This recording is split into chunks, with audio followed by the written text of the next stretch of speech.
তিনটি bank account নিয়ে কিছু বিষয় ঘটছিল।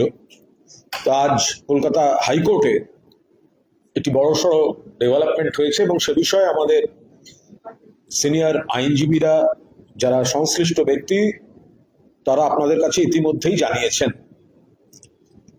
খুব সংক্ষেপে বলতে গেলে বিষয়টা এরকম যে মহামান্য হাইকোর্ট তৃণমূলের যে ব্যাংক অ্যাকাউন্টগুলি নিয়ে বিতর্ক বলে চিহ্নিত করার চেষ্টা করছিল কোনো কোনো মহল, এবং তৃণমূলের ব্যাংক অ্যাকাউন্ট বন্ধ রাখার জন্য অনেকের পৈশাচিক আনন্দ হচ্ছিল। তো সেটা হাইকোর্ট বলেছেন যে এই অ্যাকাউন্ট পুরোদস্তুর বন্ধ রাখার মতো উপযুক্ত কোনো প্রমাণ পাওয়া যায়নি। অভিযোগ আর প্রমাণ এক জিনিস নয়।